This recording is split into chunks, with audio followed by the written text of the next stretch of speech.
Is it okay if I share screen?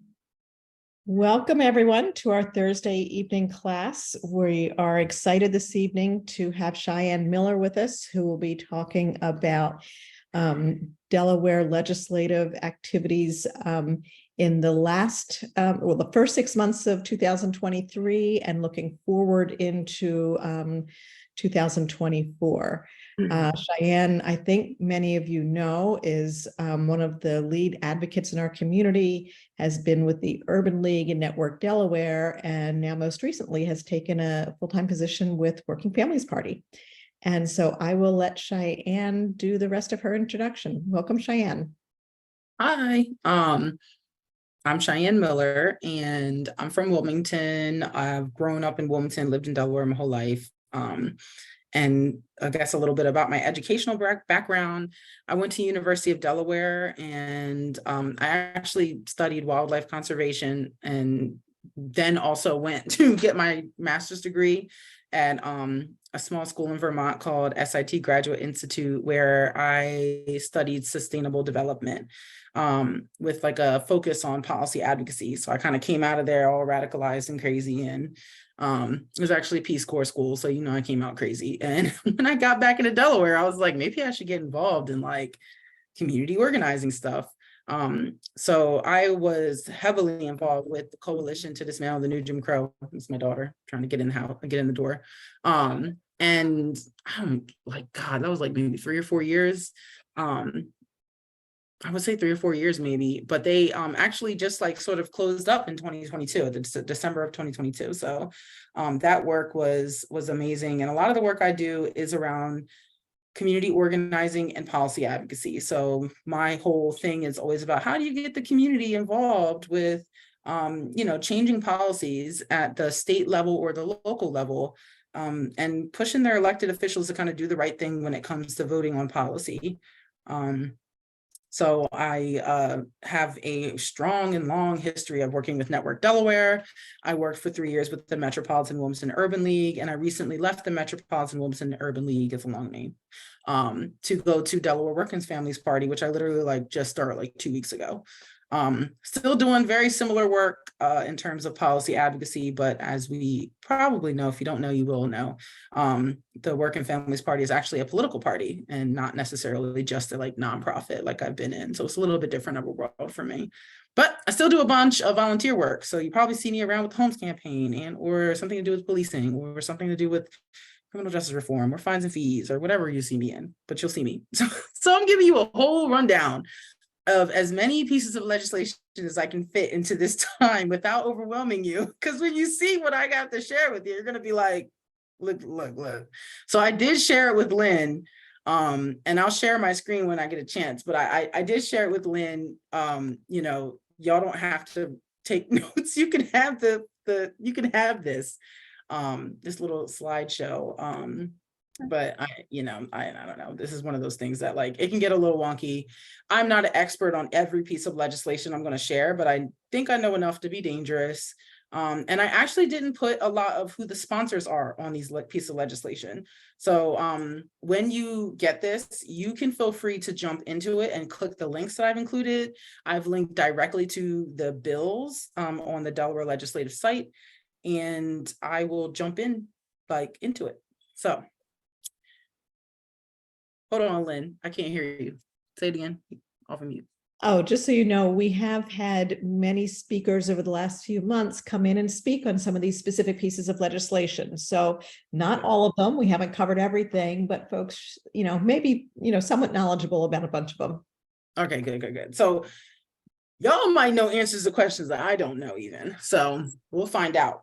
There are some things that I've just sort of followed tangentially, or there are things that we've been supportive of in other capacity that I've been in. So I kind of did the list based off of that. These are things to remember.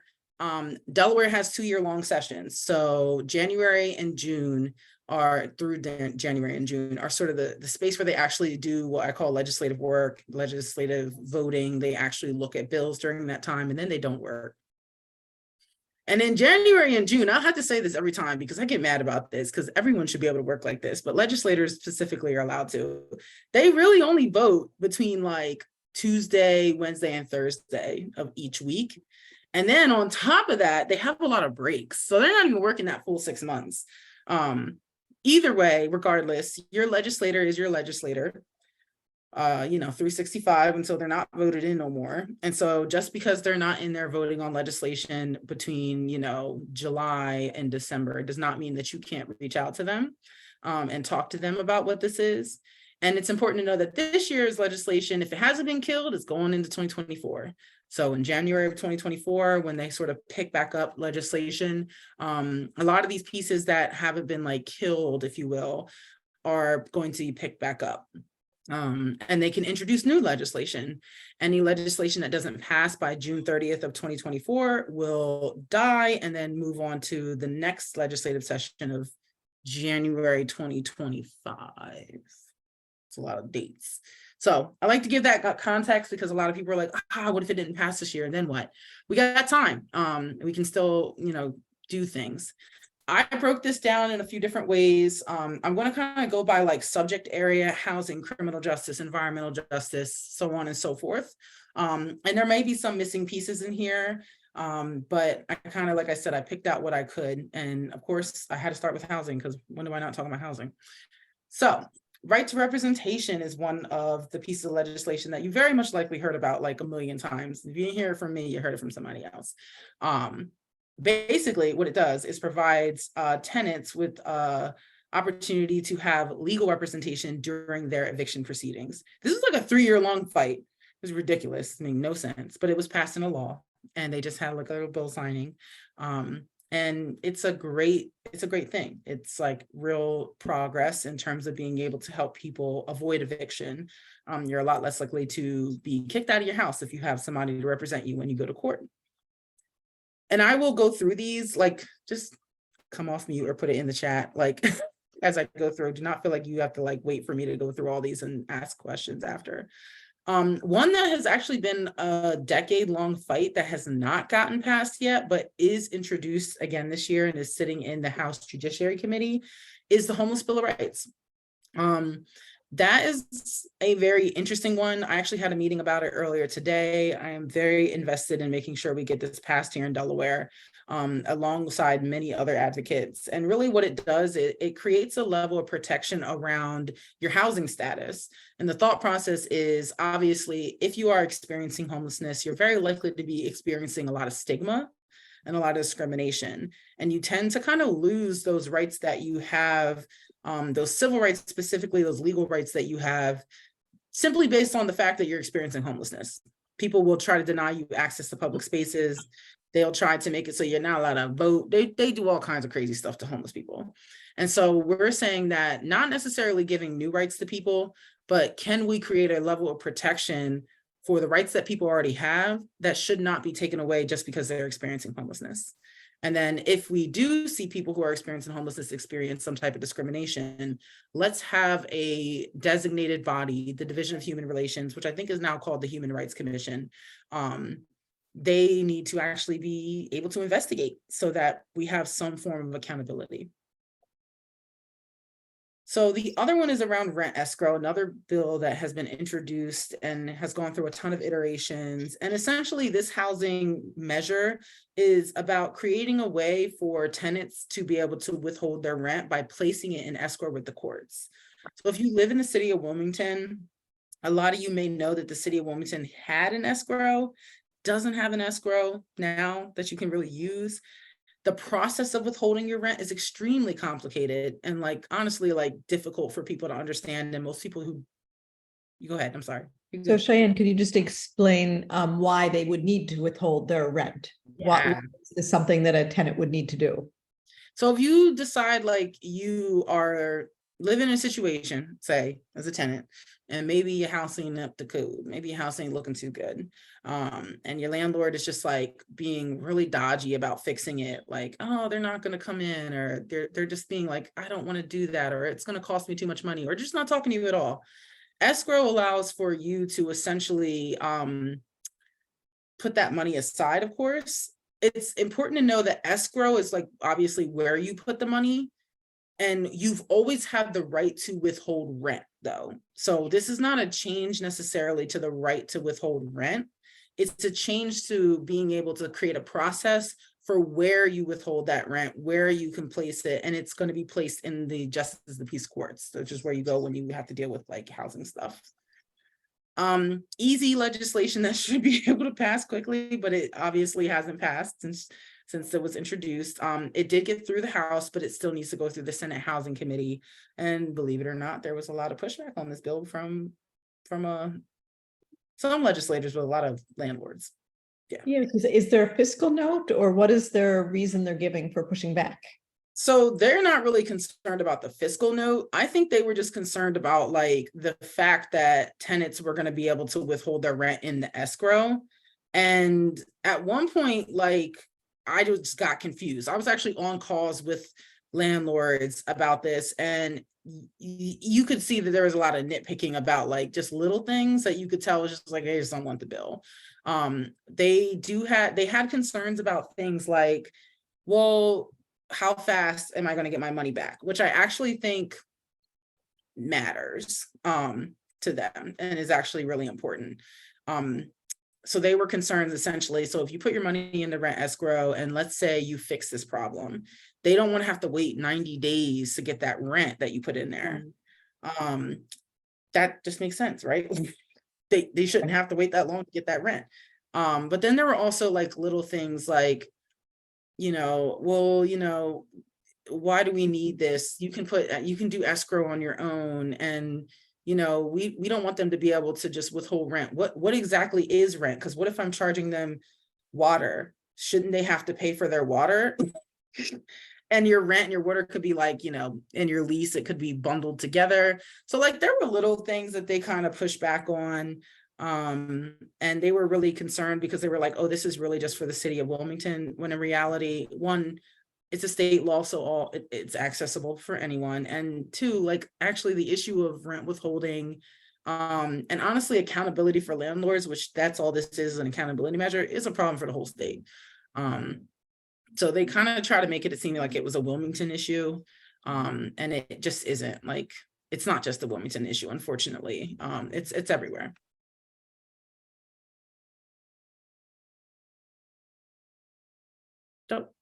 Schools. I picked two hot topics for this one that I thought were hot topics, at least when they came up. And one had to do with making it so that students who were 16 years old could actually vote for school board members. This was just like an interesting one. I want to say it was Eric Morrison who led the charge on this. Really, like, this is just one of those things that it didn't change a lot else that they could vote on. Like, for example, it didn't necessarily allow them to vote on referendums, which actually is kind of weird because you would think that they would be able to vote on referendums because that's money coming into their school. But this is specifically for them to being able to vote for school board members. So this is one of those bills we may or may not see again next year. It was tabled in House Education Committee. So that basically just means that they're like, hey, we could pick this up and run this around and get some votes or some signatures to get it out of committee, but right now we don't want to talk about that. So the other one, which I also think is like really great, is Ray Moore's free breakfast and lunch for all students. And it essentially just says, hey, all schools would require for free breakfast and lunch for kids. Some of you may remember that this was something that they were doing during the pandemic. They had a lot of people who were receiving free breakfast and free lunch, and they kind of had to stop it. Like, obviously the pandemic ended, money from the pandemic starts to dry up. And we kind of realized that like some other states do this, and it actually is great and it helps people. Everyone has access to meals. You're not kind of using that arbitrary number of like, do you qualify for food stamps? If you qualify for food stamps, you might get some free lunch or you might get reduced lunch. And that's just like, it leaves a lot of students who are in that middle ground of they don't qualify for food stamps as a family, but they also don't make enough money to be bringing lunch money to school. And so this would just to ensure that everyone has access to free breakfast and free lunch. Huge fiscal note. It's like $30 million. Oh my God, it's so expensive. I don't think it's expensive. You feeding your kids. Like I don't think it's that expensive. It's worth the money. But that is a fiscal note that is going to have to be addressed. It's probably going to be the biggest thing to the bill. There are legislators who are walking around saying like, hey, do we really want to spend money on feeding these kids? Like, what if they don't eat the lunch? Sounds like every other day in our households. I got two toddlers. Sometimes they just don't eat, but I still feed them because I should feed my kids. And we should feed everybody's kids, I hope. So yeah. It's an easy one. Criminal justice. There's actually a couple of these. It's not just one, but some of these are a little more like complex and big. Probation reform is one I did want to pull out. I'm sure you've had to have somebody come and talk about probation reform. Big piece of legislation. It's SB4. It has had a substitute added onto it. And essentially the biggest things that these things change are these bullets here. So one of the things that happens right now is if you are in probation, if you have a technical violation, which is something like showing up, having a dirty urine, showing up late, having a dirty urine, they can actually send you back to prison, which is great for recidivism, but not good for like bringing people back into the community and helping them to kind of, reintegrate. So they want to change that. They also want to change the ability for people to not have like a sort of one size fits all approach to probation. So I kind of call it like a case management approach. I don't know if that's what they call it, but like a case management approach is sort of what's being recommended in the legislation. Also, of course, requiring more data collection, because anytime you have an ACLU bill, they're going to throw data collection in there because there's no data collection happening anywhere when it comes to this stuff. More investments in reentry programs that are based in the community, limiting probation terms for most crimes to 1 year, which actually seems like it would be a money saver in my head, because the longer you have more people on probation, the more it seems like you would have to have more case managers, probation officers. And then of course, like, let's not give probation for like minor convictions if we don't need to. And so big changes to probation reform. It did go through the Senate committee. I want to say I don't even remember the committee it went through. I want to say public safety, but I think it might have been executive. But basically it went through the committee and now it's just waiting for a vote on the Senate floor. If you aren't aware, when a bill starts, it starts in one chamber and flows to the other one. So usually if you see an S, it means it starts in the Senate chamber. If you see an H, it starts with the House chamber. So in this case, it has not passed out of the chamber that it emerged from. So it's still in the Senate. The Senate's easy, believe it or not. The political landscape we have right now, the Senate is supposed to be like the more progressive, easy to get things passed. I say that because I'm about to start talking about policing. And then like when you get to the House, that's when you have a little bit more of like this pushback on whether legislation that's considered progressive should get done. So it's a bill like this is actually pretty far reaching. So there's obviously been a lot of discussion about changes in the Senate here. The other criminal justice bill, so I like I said, I've been involved with the Coalition to Dismantle the Jim Crow, and one of the biggest things that they fought against was the death penalty. And I just like see this year that it was just funny, not funny. Is she asleep? She's watching TV, so maybe she comes here. You can come out. Taking my kid to daycare. I'm not daycare. The kid has ear infection looked at. Yeah, they like threw out like the death penalty a while ago, like it was constitutionally not cool, I guess, now to kill people. And now they're bringing it back. But then someone else was like, no, we want to eliminate it. So I just think this is funny how they work. So in the Senate, I think it was Buxton, he was like, hey, we should reintroduce the death penalty back to Delaware. And then I guess Representative Shyanne Miller was like, nah, we should eliminate the death penalty from Delaware. So like both of these bills have been introduced. They're both sitting in the opposite committee that they're supposed to go to. One's in Senate Judiciary, the other one's in House Judiciary. They haven't gone anywhere, which is also kind of scary because it just means, again, we're in this limbo of not knowing what happens with the death penalty in Delaware. And it's just like, really, like, this is what Delaware politics is like. Well, it usually goes an hour, 7 to 8. Say it again. I think she was talking about something else. Oh. And did one of these, does it have to be done as a constitutional amendment? So Am I the remembering that right? bring back the death penalty is the constitutional amendment. I don't think eliminate the death penalty is a constitutional amendment. And I can click to see it if you guys want to see. Okay. Yeah, so, okay. Like, yeah, this is one of those that I was just like, this is so crazy because, yeah, it's just, you know, we've been basically dealing with this for several years now since the overturning of the constitutional amendment, and Delaware doesn't know what it wants to do. And then my favorite, Leah Board reform. Love to talk about policing. I'm sure you've all also engaged with policing reform.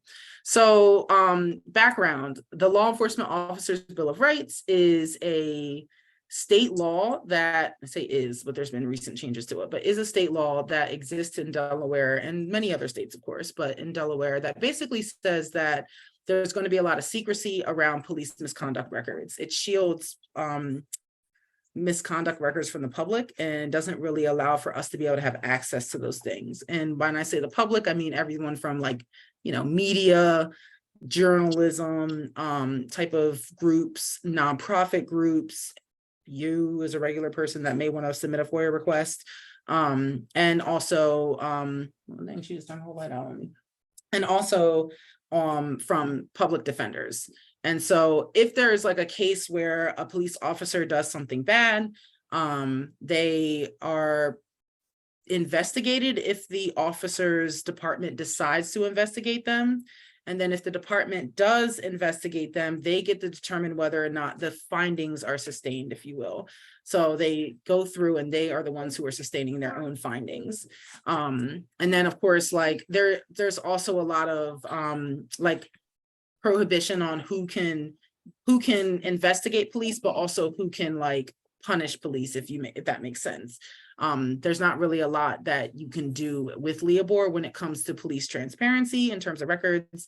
And then of course, when it comes to the accountability portion, essentially all that is left up to the department. If the police department determines they want to do something, they can. There are some cases where the AG's office can step in, but essentially there's a lot of issues in terms of transparency and accountability. So this has been like at least an issue that people have been mostly talking about since 2020. Though the Law Enforcement Officers Bill of Rights has existed since like the 80s. And so in 2020, of course, we had George Floyd. There was a lot of protest. And one of the biggest things that came out of that was this call for changes to the Law Enforcement Officers Bill of Rights. And now we have gone through about 3 iterations of bills. And those 3 iterations are, hold on a second, give me a piece. And those 3 iterations are leading us up to what we have here, which is HB 205. The first iteration came from Tizzy Lockman. It was actually very strong, like it was like a really strong bill. It would have fundamentally changed Law Enforcement Officer Bill of Rights to allow for full transparency of records and to allow for any locality to create a community review board, which would basically look into police misconduct and do the investigation and make recommendations. Obviously, like the biggest changes you make don't usually go through the first time. And so a couple of years later, we ended up with 205. And 205 specifically makes changes to LEABOR related to how they do the investigations and what information is able to come out of those investigations.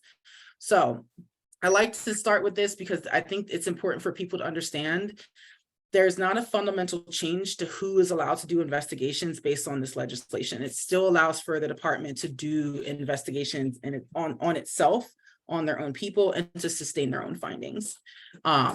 And then the other thing it does allow, though, is that like when they do sustain findings for certain types of issues that come up, it requires that a detailed narrative gets created and then posted publicly.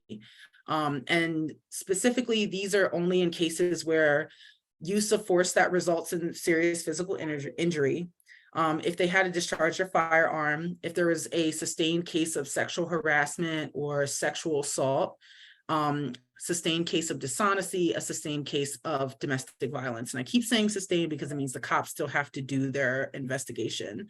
The Criminal Justice Council, I apologize for that CJC is what the Criminal Justice Council is. The CJC is going to aggregate and post those narratives on their website, and they also have to do an annual report. So basically, this does create more transparency around when a police department decides to do a formal investigation and sustain what happened and then post it as long as it relates to these things. I'm not really pleased with that, but I think it is what we got with this legislation. The other piece is it also requires that, like, regardless of what happens with that officer, if they quit, if they resign, they still have to do the investigation. But that's assuming that the department decides to do a formal investigation, because they get to decide on that.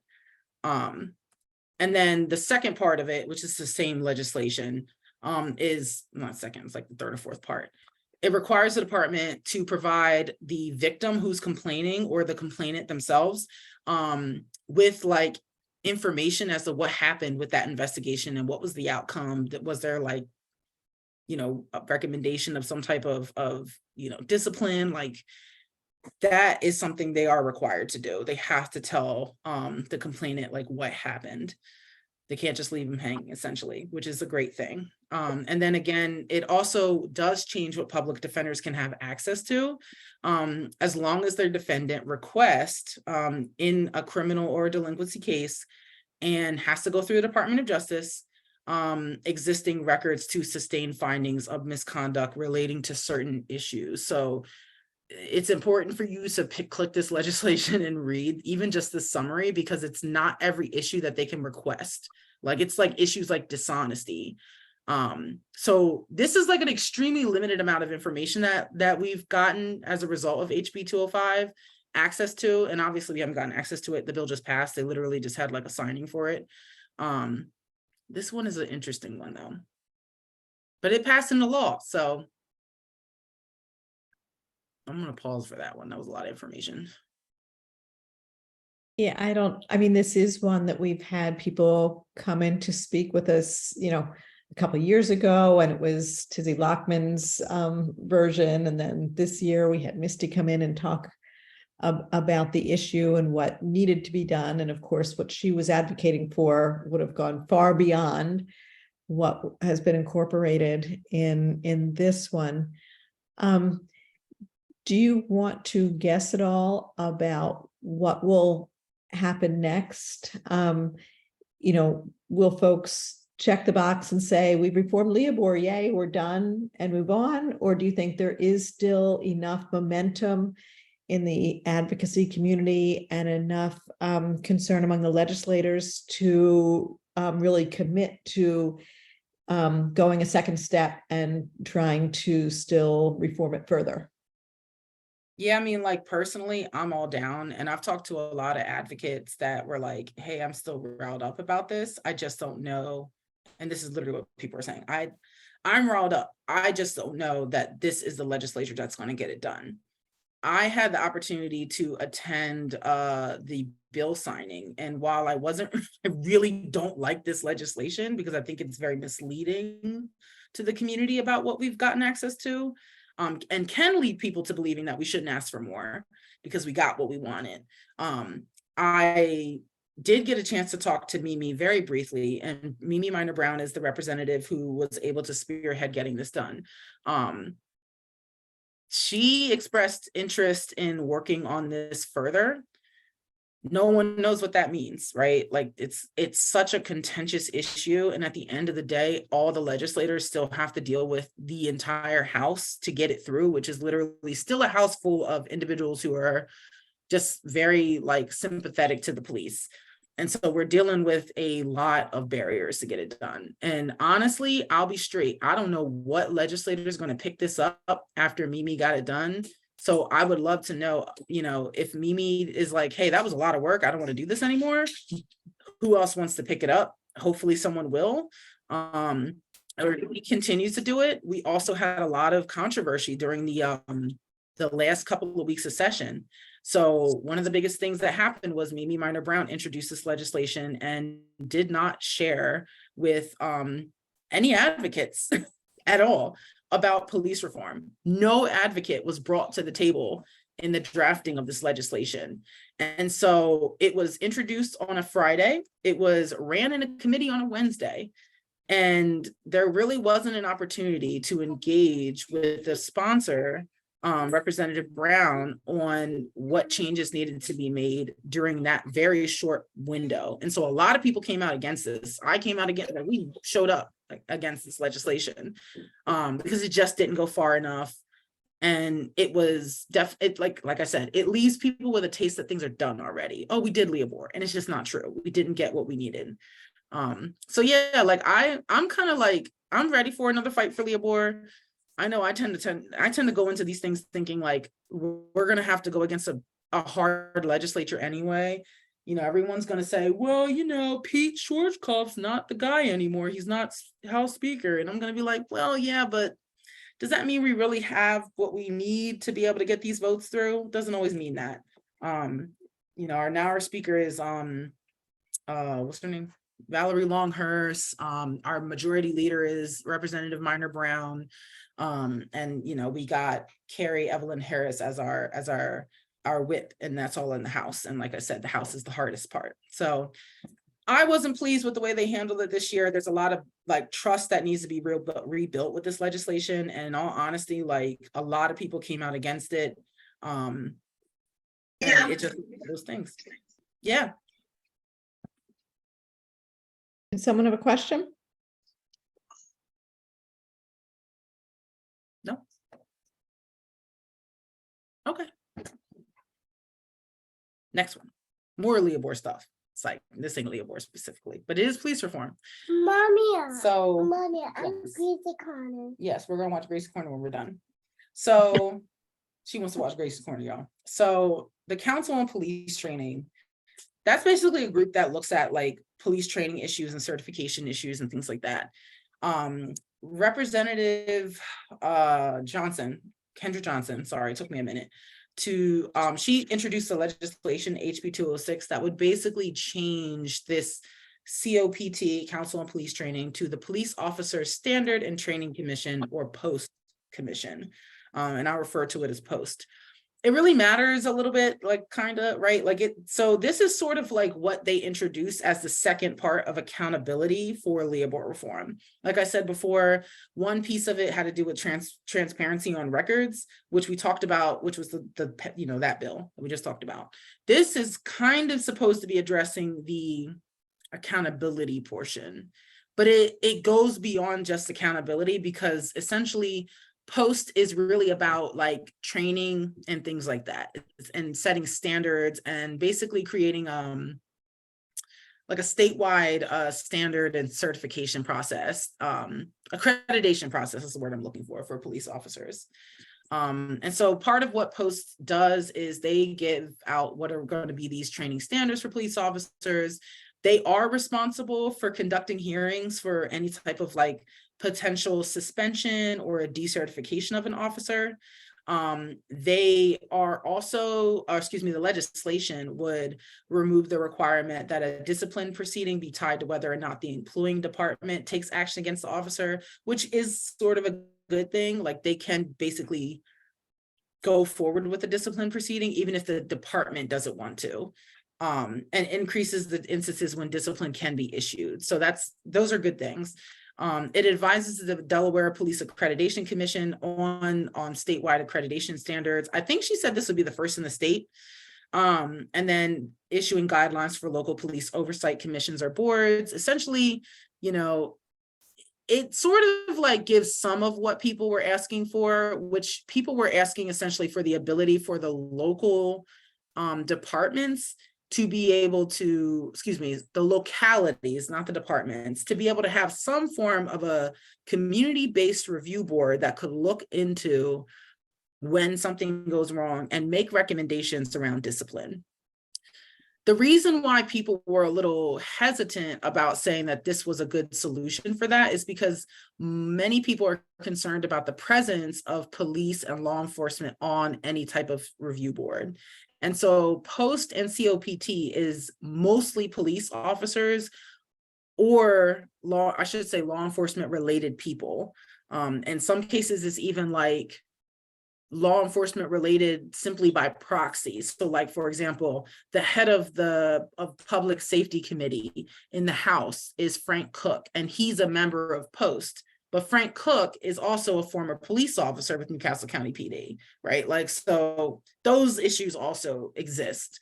And so people had a lot of concerns about this one, as well as not really giving what it was supposed to give when it came to creating a law enforcement, like outside of law enforcement entity that can investigate and look into and give recommendations around police misconduct.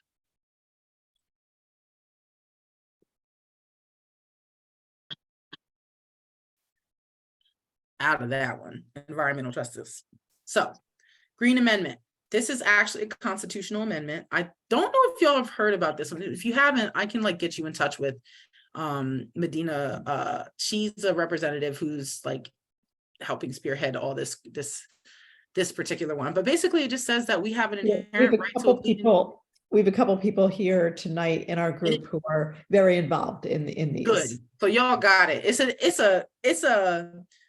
It's a big deal, actually. It's a huge deal. And I'm like, I'd be shocked, honestly, if it passed, because I feel like it's saying a lot and would do a lot to protect our environment. It's saying that we would have a right to a clean environment.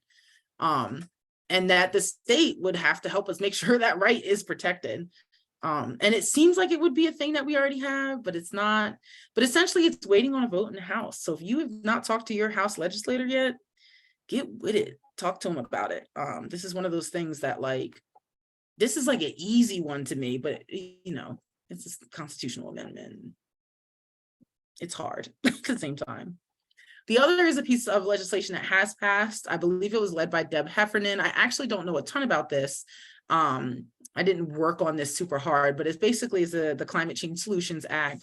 And basically is saying that we need to have a target for greenhouse gas emission reductions. Sorry, it clicked out of it. For the long term, because we have to address the fact that there's climate change. So that's the most important thing. Shh, stop the fake crying. All right, let's see. Okay, health. So this one, I want to say, for some odd reason, I thought HB 80 had passed last year, so that they didn't. So this one is about essentially Medicaid covering abortions. That's HS1 for HB 10. This is not passed out of the House Appropriations Committee, and that's basically the money committee, because it would cost money essentially. But essentially what it says is that Medicaid will cover the services that are related to terminations with pregnancy. I want to say this is a Representative Minor Brown piece of legislation. And then the other one that is a Representative Minor Brown piece of legislation, and has actually been a priority of Black Mothers in Power, is getting Medicaid to cover doula services. And doulas are essentially like advocates that serve in the process of birth and after birth and pregnancy. Like basically pregnancy through postpartum. And what they do is they sort of serve as like assistants and advocates that make sure they sort of speak up for mothers, for people who are experiencing pregnancy during their process, because a lot of times you could be going through a lot, and while there's always going to be, not always, but hopefully there's always someone there to focus on the medical side of things, there needs to be someone that's just looking out for the mom, looking out for that person. So essentially what this does, it requires that Medicaid cover doula services. One of the biggest asks of Black Mothers in Power was actually that doula services be covered by both Medicaid and by private insurance as a requirement. And the reasoning for that is because if any of y'all have ever tried to qualify for Medicaid, it's hard out in these streets. You got to make absolutely no money. And so there are a lot of people out here who want to be able to access doula services. Maybe they're getting insurance through their job. Maybe they're paying for insurance through the marketplace. However, they are in a situation where their insurance is not required to pay for a doula, and they don't get doula services. Is this the last one? Look at that. Was that enough information for y'all? Well, thank you for that very thorough presentation. Now we will open it up to questions. And I can jump back to whatever page or thing y'all want, so let me know. Keep it up. Hold on, think. Maybe I should know the answer to this, but where basically does abortion stand in Delaware? We have access to it. We are not like the other states. Shh. We are not like other states where we lost access to abortion when Tam, wait, please, wait. Where we lost access to abortion because of the change in the Supreme Court decision. So we are protected with abortion here in Delaware. Thank God, right? If you need it, you got it. But it's not necessarily accessible for everyone. And so that's why they're thinking about like Medicaid covered abortion. If you are low income and you're unable to get one, then why not have your insurance cover it? But it's basically the same that it's been for years. Yeah, I don't think anything in Delaware has changed. Except maybe there might be more people coming to Delaware, right, looking for services. But I don't know if anything like legislative wise has really changed. One other question to jump back to Leobor for just a second. When we first started, or at least when I became somewhat knowledgeable that Leobor existed, we were aware that the police chiefs were basically 100% against changes to Leobor, and the Federation of the Union of Officers was very powerful, and that whole system was against change. Do you, in the last couple of years, do you sense that either the police chiefs or the Federation of Union, whatever it is, have they changed? Have they moved more toward reform? So it's funny you say that, because actually the police basically wrote HB 205.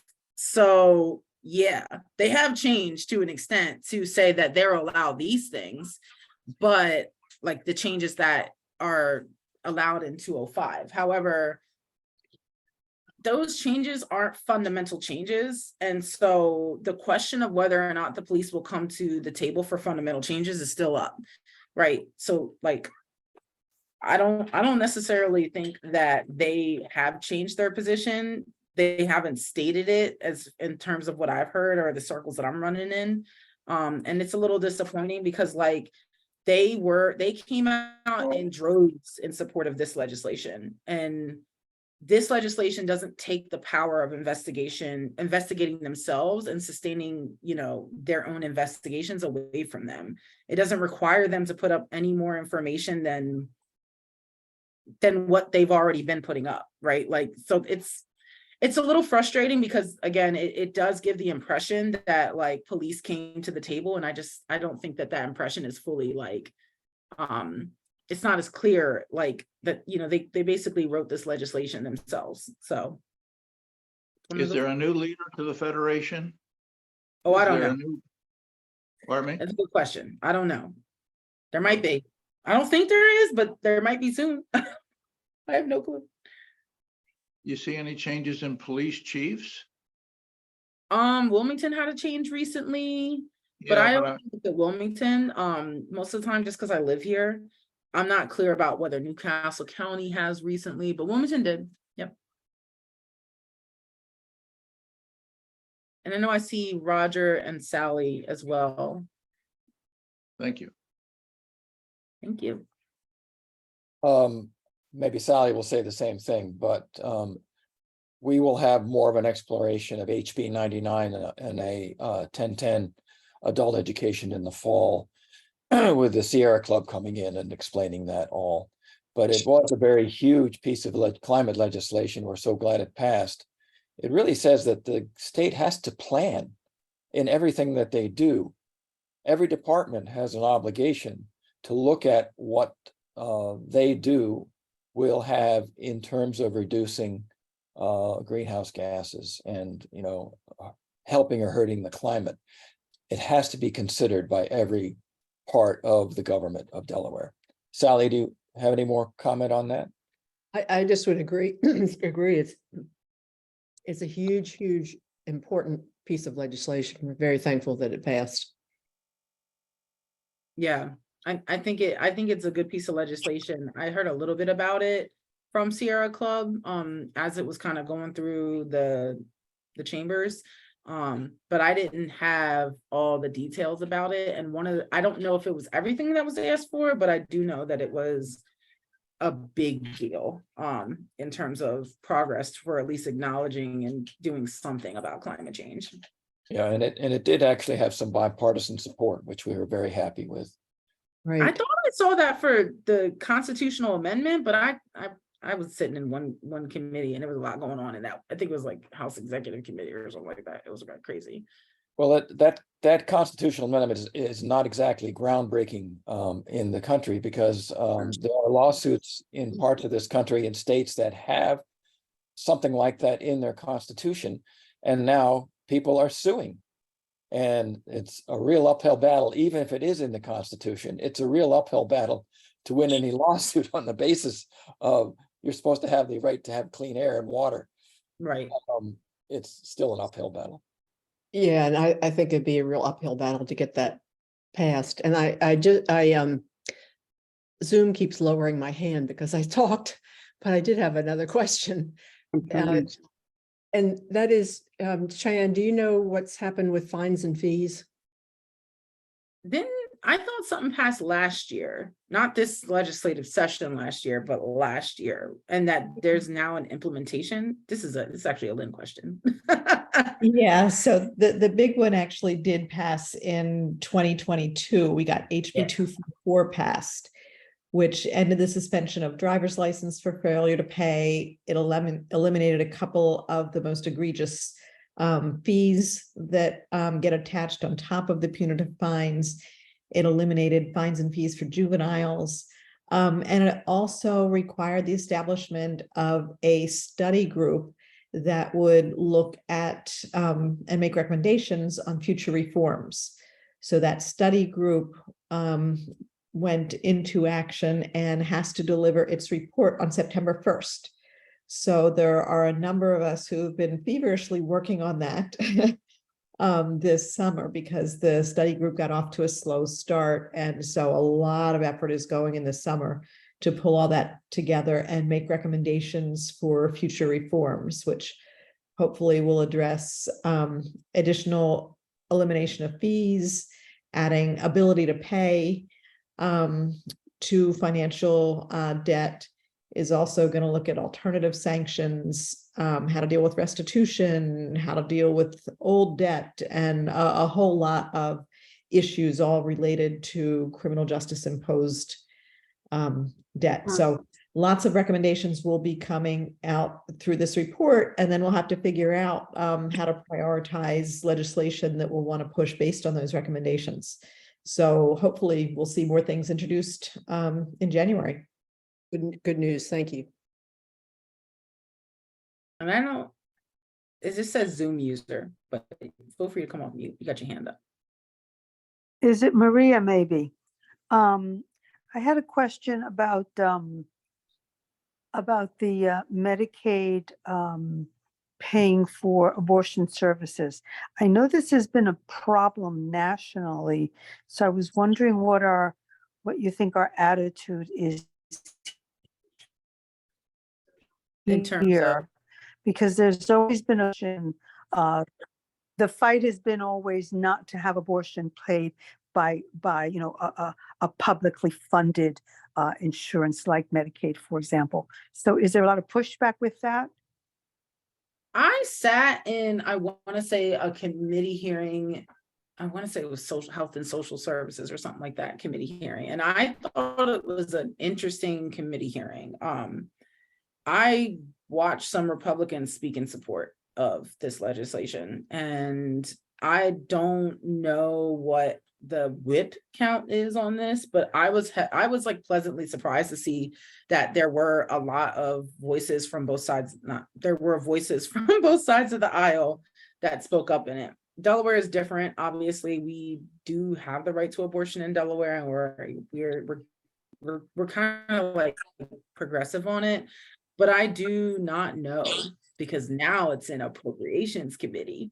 And the appropriations committee is basically the money committee. They're the ones who decide, do we have the money for this and are we going to pay for it? And that committee, I don't know what everyone's stance is on that committee, but I know that I think it's Representative Carson that is the chair.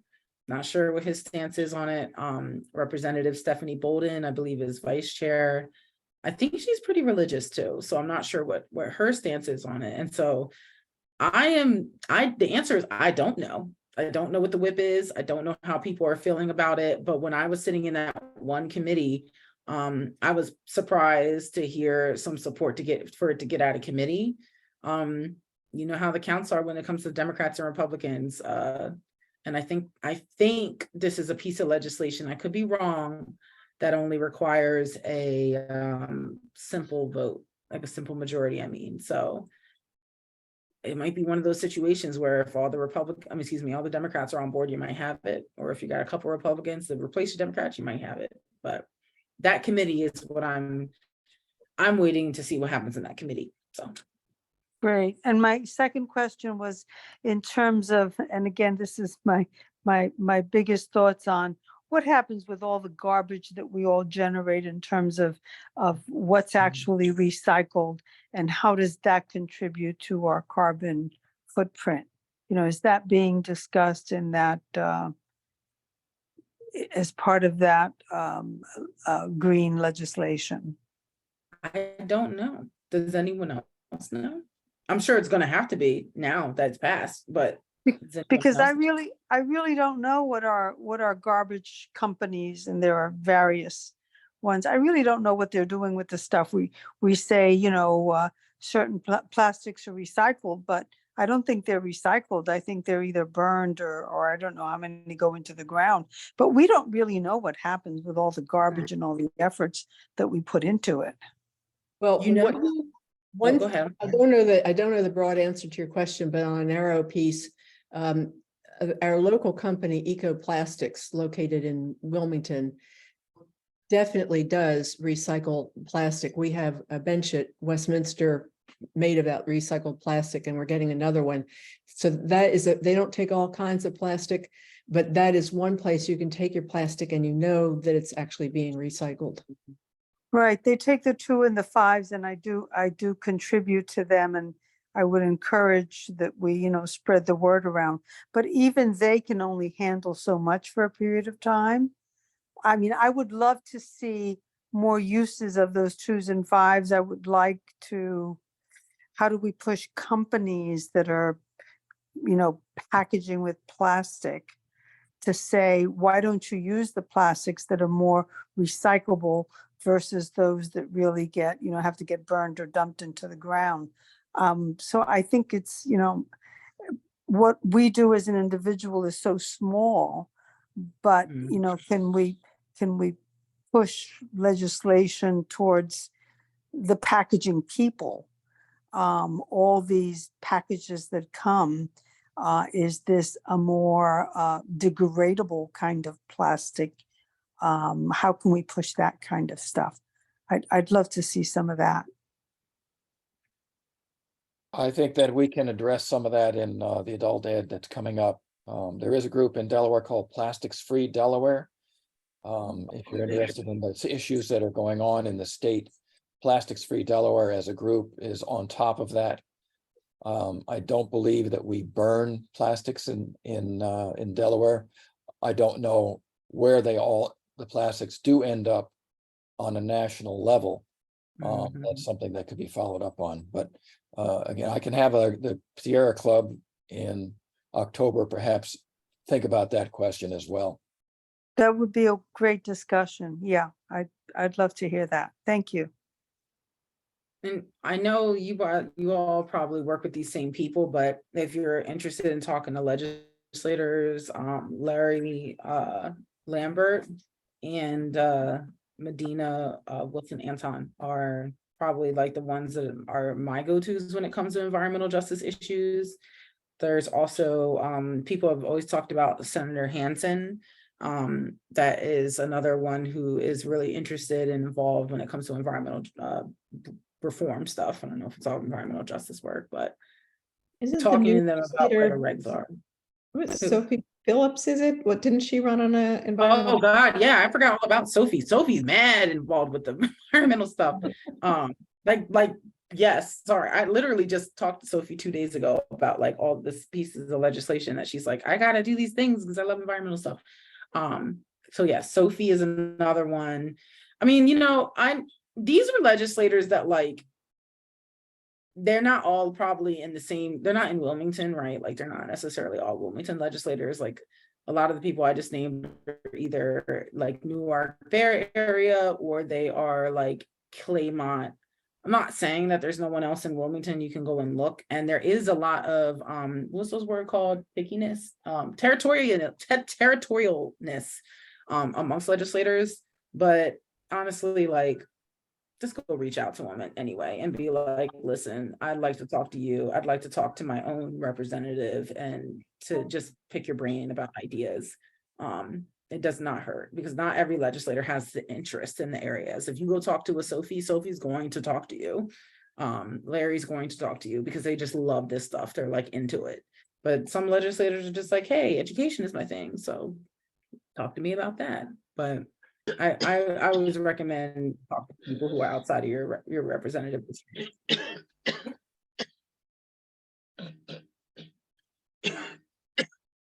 Any other questions for Shyanne tonight? Just one more question, and this one is about SB4, because you mentioned fees in terms of other issues, but one of the problems I see in SB4 is that every time someone is, and I'm blanking on the word, when they get pushed back into the court system, they start to rack up fines and fees again.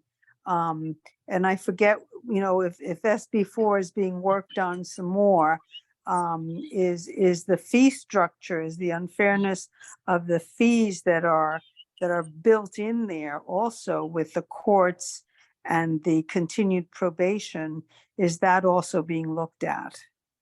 I don't know, actually. It could very much possibly be. My go-to for SB4 is probably everyone's go-to is John Reynolds from ACLU. He works on Clean Slate for ACLU and is just basically the expert for SB4 for me. So that would be a question that I could take back to him, or you could go and talk to him if you know him, and I could find out. And that you can also, of course, if you want to, you can read through the bill, but I haven't read through the legislation to be able to tell you. We actually had Senator Pinckney present to us on SB4 earlier in the session, which was a great opportunity to hear directly from the prime sponsor of that bill. But speaking of John Reynolds, that reminds me, he's still, the primary person driving Clean Slate legislation, the primary advocate, and that I do expect that to be introduced and be something that we will need to help push and advocate for come the second half of the session, when some Clean Slate bills get introduced dealing with the automatic expungement and some other things in that process. So look for those as well. Any Lynn, other? what is holding up that process? Is there some barrier? Something was passed a year or so ago, right? As far as Clean Slate was concerned? There was some significant legislation passed, and as always, the devil's in the details. So some of the implementation of that, which was made to be phased in because it requires a lot of things to be happening in the background to be able to automate it and make it work. And they have discovered some things that probably need to be more clearly defined in the legislation in order to make that run smoothly. So I think that's some of what you're going to see introduced as some cleanup language to what already passed in order to make the automated expungements function as was hoped for and intended. Otherwise, it may end up being a very, a far more limited impact on folks if it gets interpreted very narrowly as some are interpreting what got passed. So that's what I think you'll see coming in the spring. Okay, thank you.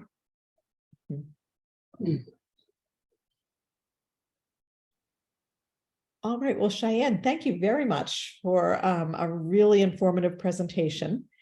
Thank you. I will also take this opportunity to advertise next week. We will be having the head of the Office of Defensive Services, Kevin O'Connell, will be coming to speak with us about sort of the public defender's office and sort of the history of it, how it, what it used to be and what it is now, and talking about his vision for the public defenders in our current environment. So I think it'll be a really, really great presentation, and I hope all of you can join us next week. Thank you, everyone, and good night. Thank you. Talk to y'all later. Thank you. Thank you. Good night. Bye. Good night. Bye. Right.